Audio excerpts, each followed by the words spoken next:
और अनेक हिमाचल प्रदेश के प्रोजेक्ट्स का शिलान्यास और हिमाचल को गिफ्ट देकर के जाने वाले हैं। और अभी जैसा हमें मालूम है, आपातकाल को 50 वर्ष पूर्ण होने पर इसी हॉल में 3 प्रकार के कार्यक्रम हैं। आप सभी प्रदर्शनी के अवलोकन के लिए, जिसका उद्घाटन माननीय मंत्री जी करेंगे, उसके लिए प्रेस के बाद आमंत्रित हैं। तत्पश्चात ये जो सत्ता प्लस विपक्ष है, यहाँ पर युवा सांसद संसद होगी और उसके बाद हमारी एक गोष्ठी होगी। अभी प्रेस ब्रीफिंग के लिए मैं माननीय मंत्री जी को आमंत्रित करूं, उससे पूर्व हमारे मध्य विराजमान है नेता प्रतिपक्ष, पूर्व में मुख्यमंत्री, भाजपा के प्रदेश के वरिष्ठ नेता आदरणीय श्री जयराम ठाकुर जी, हमारे इस शिमला संसदीय क्षेत्र के लोकप्रिय सांसद, पूर्व में प्रदेश अध्यक्ष रहे आदरणीय सुरेश कश्यप जी, मेरी दाईं ओर हमारे शिमला जिला के लोकप्रिय विधायक श्री बलबीर वर्मा जी, जो इस आज के कार्यक्रम के इंचार्ज भी हैं। बाईं ओर करण नंदा जी, आप जानते हैं, और मेरी दाईं ओर श्री मोहित चौहान जी, जो हिमाचल की शान हैं, बहुत बड़े गायक कलाकार हैं, सिरमौर से हैं। आप माननीय किरण जी के व्यक्तिगत मित्र हैं, तो प्रवास में इनके साथ हैं, और हिमाचल की इस देवभूमि में हिमाचल के ही एक बहुत शानदार गायक कलाकार इस प्रवास में रहने वाले हैं। तो इस नाते आप हमारे बीच में हैं। मैं सीधा माननीय मंत्री जी से आग्रह करूंगा कि वो हिमाचल प्रदेश की इस अति विशिष्ट मीडिया और प्रेस को संबोधित करें। माननीय किरण जी। धन्यवाद अध्यक्ष जी। सबसे पहले तो शिमला में आकर के आपके बीच में पाकर के मैं बहुत ही आनंदित हूं। यहाँ के बहुत ही क्या कहूँ जननेता, आपके पूर्व मुख्यमंत्री, अभी वर्तमान में नेता प्रतिपक्ष है जयराम ठाकुर जी, हमारा अध्यक्ष जी तो आप जानते ही हैं, पार्टी का पूरा पदभार संभाल के बैठे हैं डॉक्टर साहब, और यहाँ शिमला के हमारे सांसद हैं कश्यप जी, मोहित जी, और हमारे जितने यहाँ वरिष्ठ पार्टी के अधिकारी यहाँ बैठे हैं। वैसे आज मुझे सबसे पहले शिमला में आए तो खुशी बात करना चाहिए, लेकिन विषय ऐसा एक गंभीर है, इसलिए उस विषय को मैं पहले थोड़ा सा आपको बोलना चाहता हूँ। कल कैबिनेट में आदरणीय प्रधानमंत्री नरेंद्र मोदी जी के नेतृत्व में हम लोगों ने प्रस्ताव पारित किया है। भारत दुनिया का सबसे बड़ा लोकतंत्र है, और इतना बड़ा लोकतांत्रिक देश में लोकतंत्र जीवित रहे, ये हम सबका जिम्मेदारी है। और मैं आज जब आपसे मुखातिब हो रहा हूं, तो इसको किसी पार्टी से जोड़ के ना देखें। लोकतंत्र को बचाना हर एक भारतीय का जिम्मेदारी है। 1975 में जून 25 का आधी रात और जब 26 का सुबह हो रहे थे, उस रात को इस देश में इमरजेंसी थोपी गई। इमरजेंसी का सबसे बड़ा प्रकोप जिसको नुकसान हुआ है, एक तरीके से मीडिया ही है, क्योंकि सबसे पहले तो मीडिया का गला को घोट दिया गया। इसलिए जब मैं मीडिया से बात कर रहा हूं तो ज्यादा मुझे उजागर करने का कोई आवश्यकता नहीं है, आप भले भांति इसको जानते हैं। आज हम जब 50 साल हो गए हैं इमरजेंसी लागू किए, इसका विशेष रूप से जनता का बीच में फिर से एक प्रतिबद्धता के साथ हम इसलिए जा रहे हैं कि दोबारा ऐसा काला दिन कभी ना आए हमारे देश में। इसलिए इसको हम संविधान हत्या दिवस के रूप में भी मनाया जा रहा है। कैबिनेट ने इसलिए पास किया कि कैबिनेट देश को संचालित करने का जिम्मेदारी है, और देश का कैबिनेट ने जो रेजुलेशन पास किया इसको जन जन तक ले जाना हमारा दायित्व है। इसलिए हिमाचल प्रदेश ये देवभूमि है, बहुत ही खूबसूरत प्रदेश है, इतने अच्छे लोग हैं, और यहाँ अच्छे वातावरण में लोकतंत्र फले फले और देश भर में शिमला से, हिमाचल से अच्छा मैसेज जाए, ये भी मेरा मन में इच्छा है। इसलिए शिमला एक जमाने में, अंग्रेजों के जमाने में हमारे देश का इन्होंने समर कैपिटल बनाया था।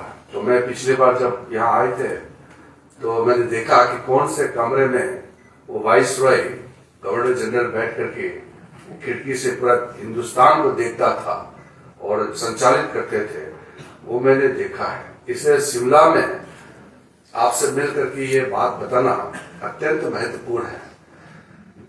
तो जब इमरजेंसी लागू हुआ तो हमारे देश के जितने भी बड़े नेता थे सबको तो जेल में डाल दिया। आम आदमी का जो फ्रीडम है, संवैधानिक अधिकार है, सब समाप्त कर दिया गया। एक परिवार देश से ऊपर बन गया, और जब एक परिवार, एक व्यक्ति देश और संविधान से ऊपर हो जाता है तो फिर लोकतंत्र मर जाता है। इसलिए इसको 50 साल पहले का घटना करके भूलना नहीं है, बल्कि इसका याद को और ताजा करके लोगों तो पीढ़ी दर पीढ़ी तक बताना चाहिए कि ऐसा हिम्मत कोई नेता, कोई भारत का नागरिक दोबारा ना करे। संविधान का हत्या, संविधान के स्पिरिट को खत्म करने का जो जरूरत थी कभी ना हो, ये हम सबका जिम्मेदारी है।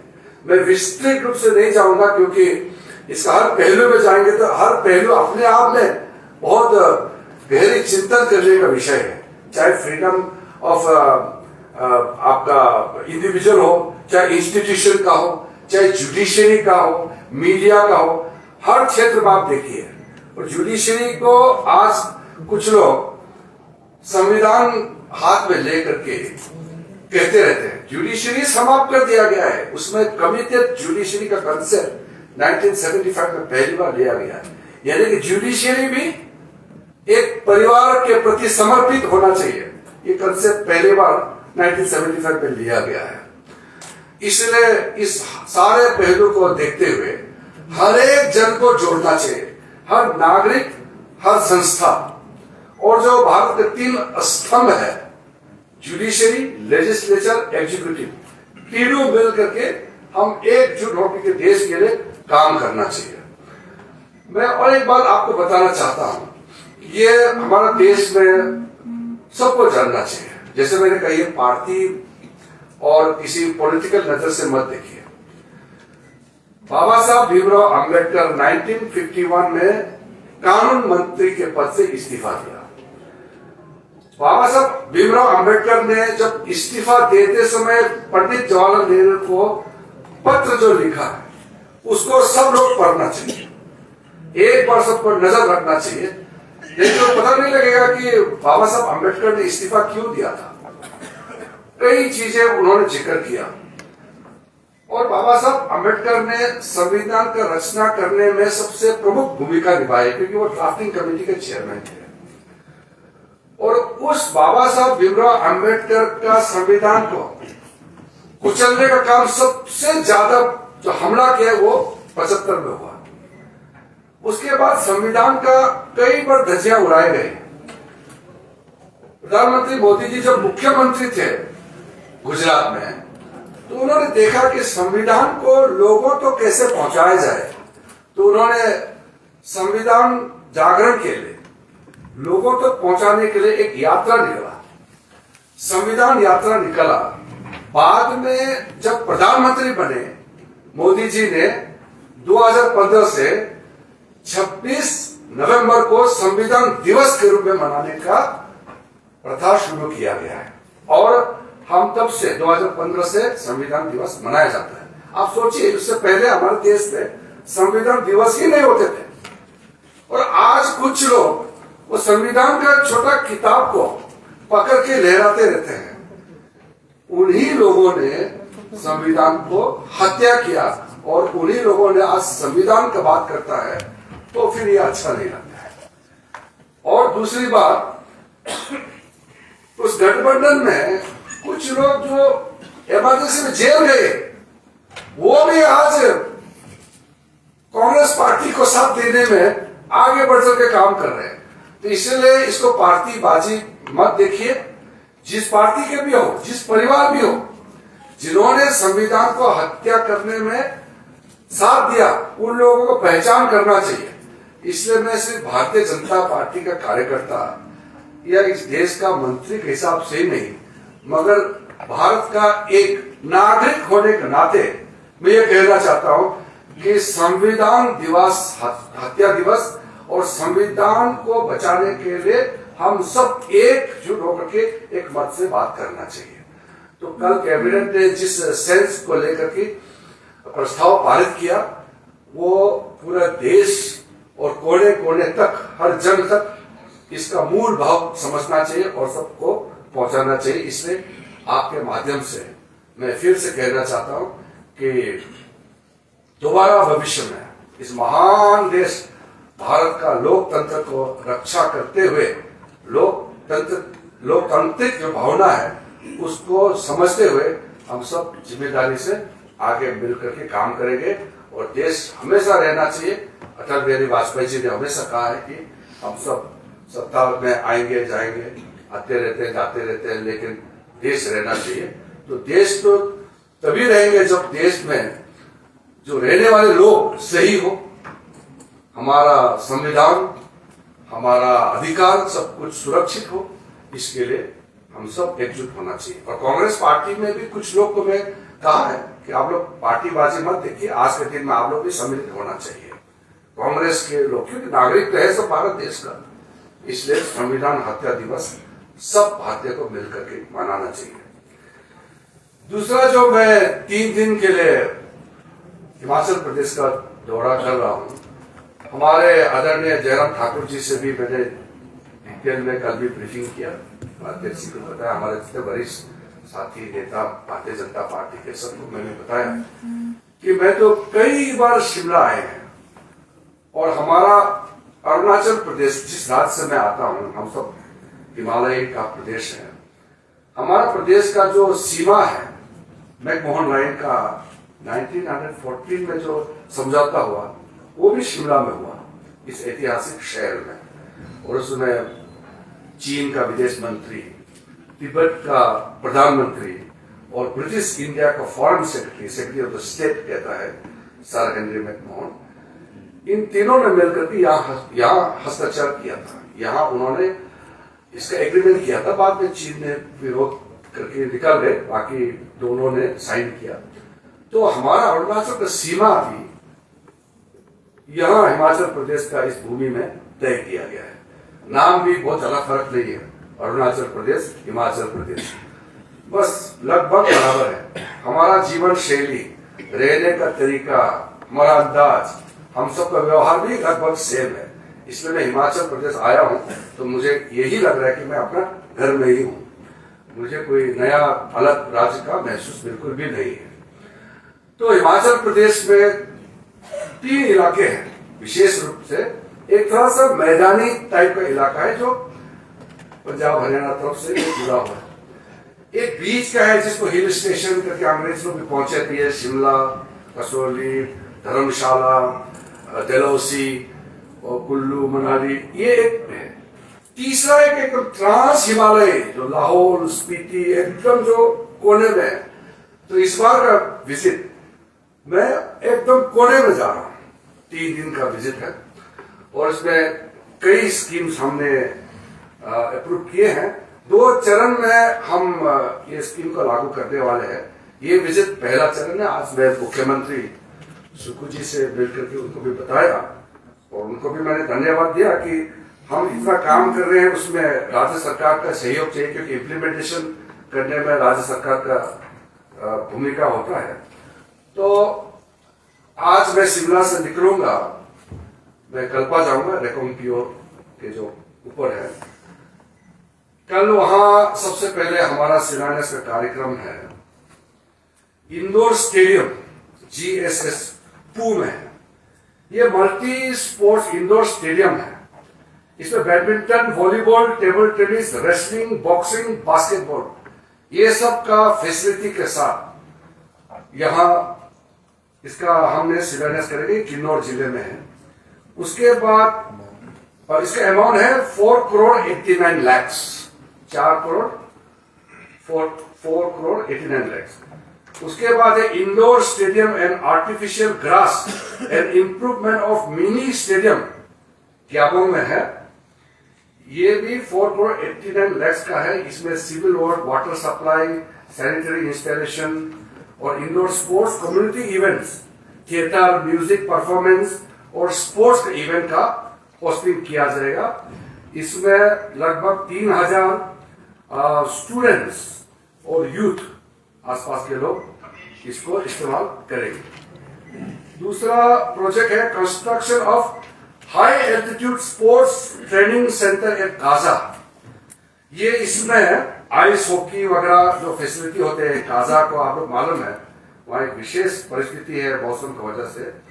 तो आइस हॉकी के साथ साथ विंटर स्पोर्ट्स का और बाकी स्किलिंग के लिए और युवाओं को स्किल डेवलपमेंट के लिए ट्रेनिंग देने का भी वहां व्यवस्था किया जाएगा।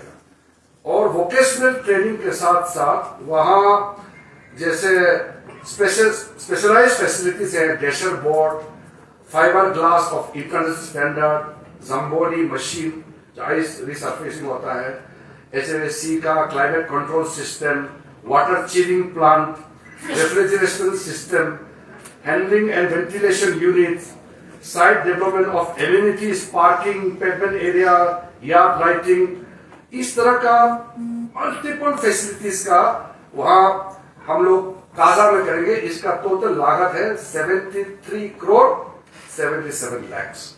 इसमें आप समझ सकते हैं कि काजा एरिया, उस स्पीति एरिया में लोगों का जिंदगी में कितना बड़ा बदलाव और कितना बड़ा प्रभाव इस स्कीम से पहुंचने वाले हैं। और एक स्कीम है construction of Pavilion and sports training centre at cricket ground, Kaza GP Kaza में है, डिस्ट्रिक्ट लाहौर स्पीति। और इसका टोटल लागत है 1 करोड़ 46 लाख। 1 करोड़ 46 लाख में कंस्ट्रक्शन ऑफ आउटडोर स्टेडियम, ये भी स्टेज, पेविलियन फैसिलिटी वगैरह है। अब ये क्या है कि विंटर में वो बंद हो जाते हैं, उनका जिंदगी ठप हो जाता है। तो इस पर हमने स्कूल युवाओं के लिए स्पोर्ट्स को क्यों फोकस किया है? क्या है कि आजकल युवाओं को स्किलिंग, ट्रेनिंग वगैरह के साथ साथ खेल धूल का फैसिलिटी अगर दिया जाए तो वो ऑक्युपाइड रहते हैं। आगे जाकर के देश के लिए, राज्य के लिए भी खेलने का भी मौका मिलेगा, या जीवन में कोई ना कोई तो खेल खेलना चाहिए। मैं तो इस देश का युवा मामला खेल मंत्री भी रहा है, तो स्पोर्ट्स के मामले में हम लोग ने खेलो इंडिया लॉन्च किया। प्रधानमंत्री जी ने मुझे दायित्व दिया था उस समय। खेलो इंडिया और फिट इंडिया मूवमेंट ये हम लोग पैरेलल चलाया था।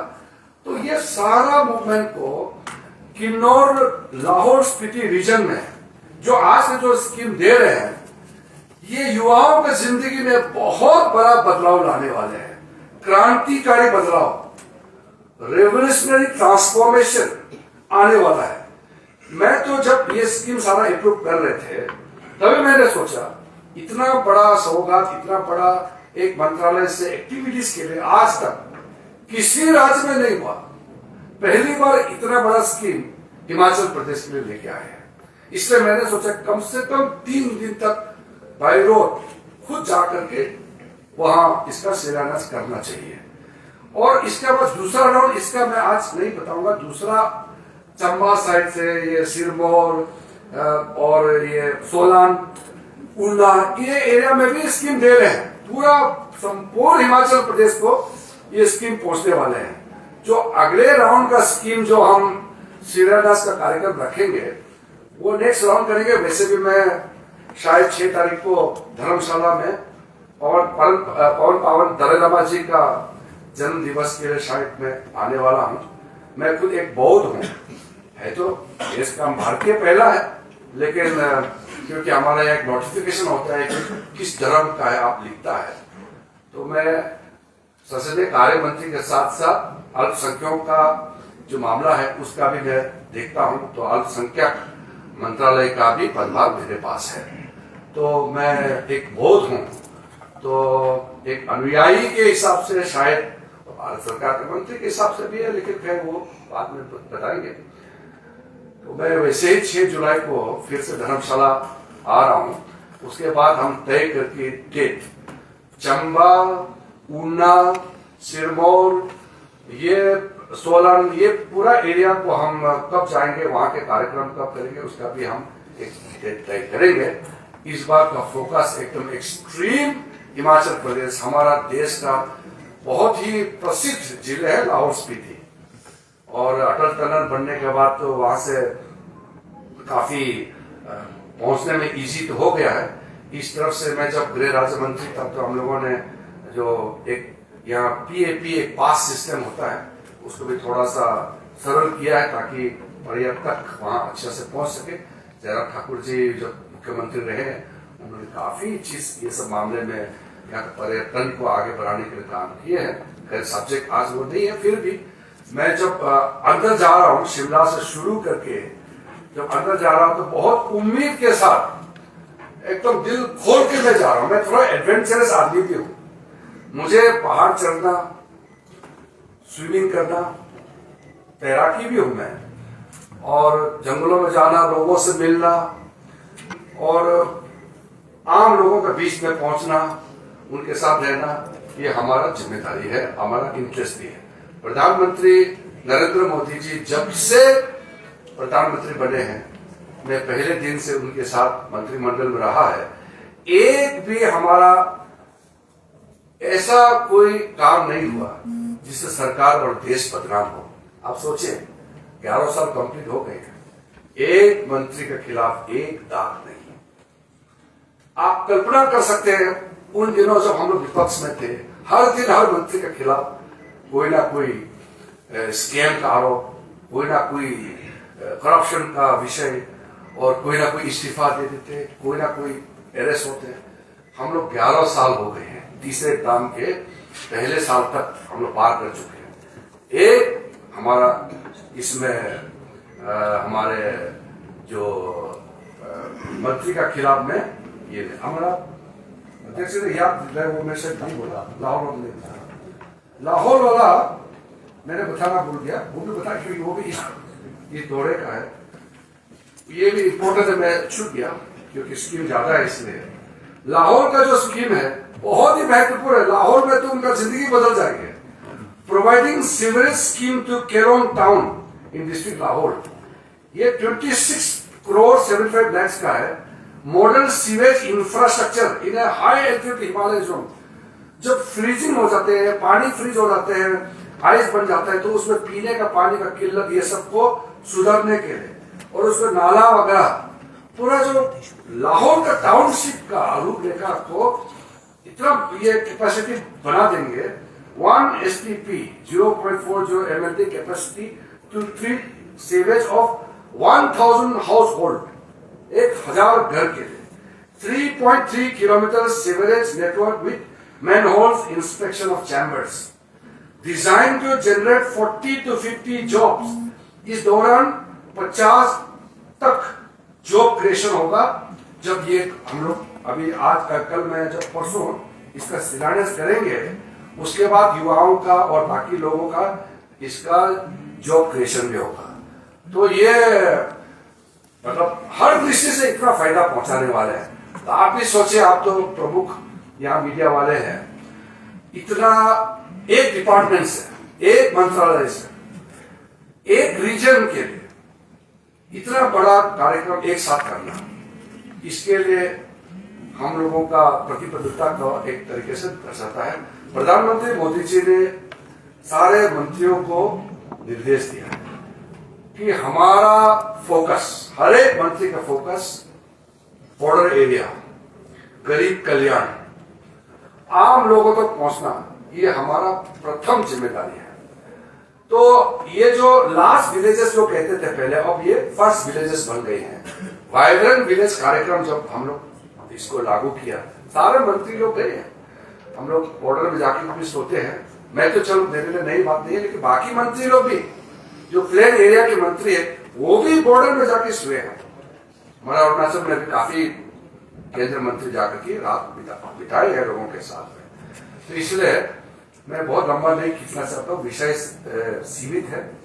2 विषय था, इमरजेंसी वाला, जीवन काल में सबके लिए ये बहुत ही प्रमुख रूप से इसको हम लोग समझना चाहिए और इसका विषय का गंभीरता को हम लोग कभी भी भूलना नहीं चाहिए। दूसरा विकास का मुद्दा था, तो मैंने संक्षेप में आपके सामने में रखा है। अगर आपको कोई क्लैरिफिकेशन या बाकी चीज पूछना है तो पूछ सकते हैं, लेकिन किसी पे सीमित रहे तो अच्छा है। किरण जी, मेरा एक सवाल है। किरण जी, एक सवाल है मेरा।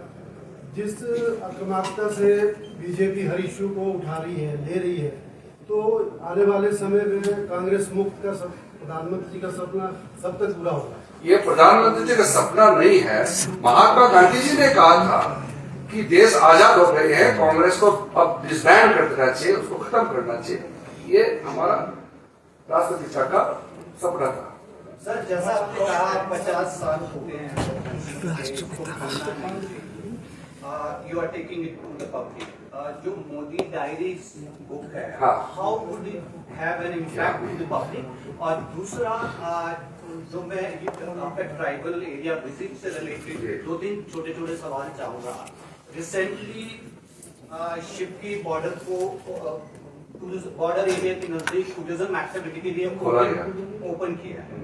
हाउ डू यू थिंक जो चाइनीज साइड पे इसका रिएक्शन होगा? बिकॉज रिसेंटली इंग्रेज ji visited that area, he said कि जो हिमालयन बुद्धिस्ट हैं उन पर वो साइलेंटली अटैक करते हैं, चाहे वो जनरेशन शिफ्ट की क्यों ना हो आफ्टर तिब्बत। तीसरा, जो महाबोधि टेम्पल का कंट्रोवर्सी है, हाउ डू यू सी? समझ गया। तीनों विषय बहुत महत्वपूर्ण है। पहला तो प्रधानमंत्री जी का लाइफ जो है इमरजेंसी में बहुत घटना हुए हैं उसमें जुड़े हुए हैं। उसका किताब अगर सब पढ़े तो प्रधानमंत्री जी कैसे करके अंडरग्राउंड हुए थे और टारगेटेड थे, क्योंकि प्रमुख कार्यकर्ता थे प्रधानमंत्री मोदी जी इमरजेंसी के समय में। तो जो किताब है इसको सबको पढ़ना चाहिए। कल गृह मंत्री जी ने इसका शाम को विमोचन किया, मैं तो इधर आ गए थे। दूसरा जो है, ये जो बॉर्डर एरिया है इसका सेंसिटिविटी को आपने खुद ही बताया। 2014 से पहले एक पॉलिसी था कि एक्सट्रीम बॉर्डर तक हम double lane highway facility create नहीं करना चाहिए। ये कांग्रेस का पॉलिसी रहा है, जिसको 2013 में राज्यसभा में उस समय का यूपीए सरकार का रक्षा मंत्री ए.के. एंटोनी जी ने फ्लोर में कहा कि ये कांग्रेस सरकार का पॉलिसी रहा है कि बॉर्डर एरिया को बहुत ज्यादा विकसित नहीं करना चाहिए। और तब तक चीन ने पूरे के पूरे बॉर्डर एरिया में डबल लेन विकसित करना शुरू कर दिया। ये तो भगवान ने हमारा देश का पुकार को सुन लिया। लोगों ने मोदी जी को प्रधानमंत्री बनाया, भारतीय जनता पार्टी का सरकार आए, ये पॉलिसी को पलट करके अब बॉर्डर एरिया प्राथमिकता बन गई है। ये राजनीतिक मुद्दा नहीं है, सबको समझना चाहिए। 2014 के बाद मोदी जी ने सारे बॉर्डर रोड, हमारा अरुणाचल तो इससे बुरा हाल था, पैदल, मैं तो 7 दिन पैदल चलते थे, आज 4 घंटे में पहुंच जाते हैं। वो सारे बॉर्डर रोड बना करके अब बॉर्डर पॉइंट तक अब रोड बन रहे हैं, पहुंच रहे हैं। इससे इंफ्रास्ट्रक्चर में अब हम चीन के बहुत ही करीब पहुंच चुके हैं, जो कि 2014 में शुरू हुए। और तीसरा जो आपने पूछा है महाबोधि वाला, वो ऐसा है, वो महाबोधि टेम्पल ट्रस्ट एक्ट जो है वो बिहार सरकार का है, वो स्टेट का एक्ट है। वो आंदोलन जो कर रहे हैं वो मेरे पास आए सब लोग, मैंने बताया ये एक्ट बिहार राज्य का है और राज्य का किसी एक्ट को कितना बदलना चाहिए, क्या करना चाहिए, उसमें केंद्र के मंत्री अगर डायरेक्ट बोलेंगे तो वो हस्तक्षेप हो जाएगा। मगर मेरा से इतना कहना है कि उसको सुलह करना चाहिए। इसको एजुकेशन ठीक है, उसका उनका एक सेंटीमेंट है बौद्ध समुदाय का, लेकिन उसको कैसे उसका मैटर को सुलझाया जाए इसका बातचीत करना चाहिए, और इनडायरेक्टली लोग बातचीत भी कर रहे हैं, मेरे पास भी आए, मगर ये एक्ट जो है बिहार राज्य सरकार का है, और हमारा तरफ से हम दरखास्त करेंगे कि आगे इसका कुछ सुलह होना चाहिए।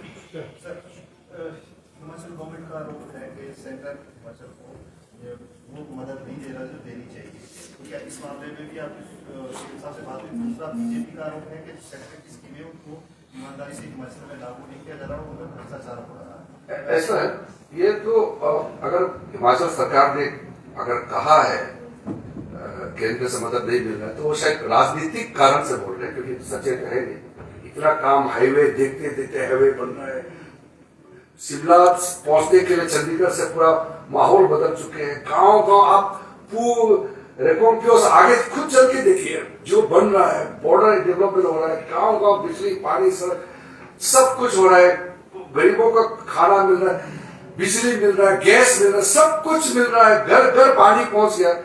तो फिर भी अगर कहता कि मदद नहीं मिलता तो वो ऐसा ही राजनीतिक बयान है, उसको मैं बुरा नहीं मानता, मजबूरी से बोल रहे होंगे, लेकिन हमारा काम है कि बोलने से हम नाराज होंगे नहीं, हम और भी ज्यादा काम करेंगे, तभी तो मैं यहाँ आया हूँ, इसलिए वो सच्चे नहीं है। दूसरी बात है, जो केंद्र सरकार जो भी स्कीम देते हैं तो वो तो लोगों के लिए देते हैं, वो सरकार को थोड़ी देते हैं। राज्य सरकार तो सिर्फ इसको इम्प्लीमेंट करना होता है, तो शायद कहीं अगर इम्प्लीमेंटेशन में कमी हुए होंगे तभी तो जाकर के कुछ बयानबाजी हुआ होगा, अदरवाइज तो इसमें राजनीतिक कारण का कोई विषय नहीं है। किरण जी, सर सवाल आपसे ये है कि अच्छा, आवाज से जो चेहरा नहीं दिख रहा था। बीजेपी आपातकाल की बात कर रही है, लेकिन बीजेपी का क्रिटिसिज्म भी इस बात को लेकर हो रहा है। कांग्रेस लगातार कह रही है कि 11 साल में देश में अघोषित आपातकाल रहा। सवाल इसमें और मुद्दे ये भी उठाए जाते हैं, आपने क्योंकि अपने भाषण की शुरुआत प्रेस की स्वतंत्रता से की थी, और आरोप आप पर ये भी लगता है कि 11 साल के कार्यकाल में प्रधानमंत्री ने एक भी कॉन्फ्रेंस नहीं की। दूसरा, सीएए के जरिए नागरिकता पर नकेल कसने की कोशिश बीजेपी कर रही है। मणिपुर जल रहा है, बार बार ये सवाल बीजेपी पर उठ रहे हैं कि प्रधानमंत्री मणिपुर नहीं गए। I mean, how do you respond? ऐसा है, ये तो आपका गलती नहीं, आप तो कांग्रेस ने ऐसे कह रहे हैं करके आप बता रहे हैं। हाँ। इसमें देखिए, सुबह उठते ही सोशल मीडिया, प्रेस और हर तरीके से सरकार को, प्रधानमंत्री को ये लोग गाली देने शुरू कर देते हैं। रात तक जब तक बिस्तर में नहीं जाएंगे तब तक गाली देते हैं। तो आपातकाल कहाँ है? इतना बोलने का आजादी है, दिन भर गाली देते रहते हैं, और एक प्रथा हो गया जो सबसे ज्यादा बोलता है और वही कहते हैं कि बोलने का आजादी नहीं है। जो आप अघोषित आपातकाल की बात कर रहे हैं, तो कांग्रेस पार्टी सब जेल में होना चाहिए था। सुबह से शाम तो कैसे बोल रहा है? इतना आजादी है, इतना आजादी तो शायद किसी देश में नहीं होगा। और ये 11 साल में तो भर भर के गाली देते रहते हैं, सुबह से शाम। तो मैं तो संसदीय कार्य मंत्री भी हूँ, पार्लियामेंट के अंदर में मैं तो कहते रहता हूँ, इतना आप लोग बोलते हो। हम लोग विपक्ष में थे तो हम लोग को कहाँ इतना मिलता था बोलने का, हम खूब समय देते हैं। राहुल गांधी जी हाउस में ठीक से अटेंड नहीं करते हैं, 1 घंटा बैठते हैं फिर विदेश जाते हैं, तो ये मेरा गलती नहीं है, लेकिन बाकी लोग तो बोलते हैं। तो इसलिए ये जो रेटोरिकल जो स्टेटमेंट है, पॉलिटिकल जिसको बोलते हैं, वो बिल्कुल लोकतंत्र में हम मना नहीं कर सकते हैं बोलते हुए, लेकिन ये सही नहीं है। दूसरा एक जिक्र मणिपुर का मैं सिर्फ इतना कहना चाहता हूँ, कांग्रेस के जमाने में 50 साल तक मणिपुर चलते रहे, एक बहुत संवेदनशील मुद्दा है, वहां एथनिक कॉन्फ्लिक्ट चल रहा है, नस्ल विवाद है, ये कोई टेररिज्म का और ये क्या एंटी नेशनल का ये नहीं। अभी जो चल रहा है वो 2 समुदाय के बीच में ये नस्लवाद है। इसमें हर तरीके से प्रधानमंत्री जी, गृह मंत्री जी इसको काम कर रहे हैं, वहां शांति लाना चाहते हैं। 50 साल तक जब मणिपुर जल रहे थे, साल भर तक वहां रास्ता बंद होते थे। हम लोग ने तो कभी नहीं कहा कि प्रधानमंत्री वहां जाओ, यहां जाओ, हम लोग कहते थे। ये जो लेफ्ट इकोसिस्टम है इस देश में, जिसमें कांग्रेस शामिल हो गए हैं, ये लोग ही ये मुद्दा उठाते हैं। मणिपुर अब रास्ते में पथरी में आ रहे हैं कि एक हाईकोर्ट का एक जज ने कह दिया कि एक समुदाय को एसपी देना चाहिए, 3 महीने के अंदर देना चाहिए। उसके बाद हिंसा भड़के भारत सरकार का विरोध नहीं, वो जजमेंट को लेकर के फिर 2 समुदाय के बीच में ये किया, तो उसका बहुत ही अनफॉर्चुनेट है। इसको प्रधानमंत्री जी का राजनीति से जोड़ना, ये कांग्रेस को ये सब नहीं करना चाहिए। अब धीरे धीरे मणिपुर शांति के पथ पर चल रहे हैं। सर ये निस्संदेह सर वो सवाल इसलिए है क्योंकि पिछले कल कर्नाटक में एक रैली हुई थी, उसमें भी ओवैसी ने एक बात कही है। उन्होंने कहा है कि ये संविधान के अनुच्छेद 14, 15, 25, 26 और 29 का उल्लंघन करता है। आपसे मेरा सवाल ये है, जिन विषयों को ध्यान में रखते हुए वक्फ में संशोधन लाया गया था, क्या वो विषय हल हो रहे हैं? क्योंकि ऐसा है, वैसे तो मैंने शुरू में कहा था कि 2 विषय पे केंद्रित सर, है। इसलिए आपने अभी भाषण की जब ठीक है, मैं आपको वक्फ बोल देता हूँ, ऐसे शॉर्ट कर देता हूँ। वक्फ अमेंडमेंट बिल, ये मुसलमानों का विरोध बिल्कुल नहीं है, मैंने पार्लियामेंट में कहा है। इसमें 2 चीज को आप सिर्फ समझ लीजिए। नाजायज तरीके से हमारे देश का जमीन को अगर वक्फ बोर्ड क्लेम करके रख देता है, और वंस वक्फ मीन्स फॉरएवर वक्फ, एक जमीन को अगर वक्फ प्रॉपर्टी डिक्लेयर होने के बाद कभी भी रिवर्स नहीं हो सकते, फॉरएवर, तो क्या वक्फ बोर्ड के पास ऐसा पावर होना चाहिए क्या किसी भी जमीन को वक्फ डिक्लेयर कर दे और अदालत में भी नहीं जा सकते हैं? ऐसा गैर संवैधानिक प्रावधान था जिसको बदलना जरूरी था। दूसरा है, इस देश में जो वक्फ प्रॉपर्टी है वो दुनिया का सबसे ज्यादा वक्फ प्रॉपर्टी है। 9,75,000 से ज्यादा वक्फ प्रॉपर्टी इस देश में है, और इस देश में मुसलमानों में गरीबी भी ज्यादा है। तो फिर गरीब मुसलमानों के लिए दुनिया का सबसे ज्यादा वक्फ प्रॉपर्टी क्यों काम नहीं आ रहा था? तो वक्फ प्रॉपर्टी को विकसित करके गरीब मुसलमानों को, यतीमों को, महिलाओं को और बाकी जो मुसलमानों में जो पिछड़े हैं, कई पिछड़े वर्ग है मुसलमानों में, उनके लिए काम करने के लिए हमने कदम उठाया। तो कुछ ठेकेदार है मुसलमानों में, अपने आप को मुसलमानों को नेता बना करके वोट बैंक बनाने वाले यही विरोध कर रहे हैं। आम मुसलमान जिसको समझ में आ गया ना, सब वेलकम कर रहे हैं। मेरे पास हजारों के तादाद में मुसलमानों के प्रतिनिधि, भाइयों और बहनों दोनों आते हैं और शुक्रिया करते हैं प्रधानमंत्री जी का कि वक्त अमेंडमेंट लाए, अब हमारा कल्याण होगा। ये सच्चाई है। सर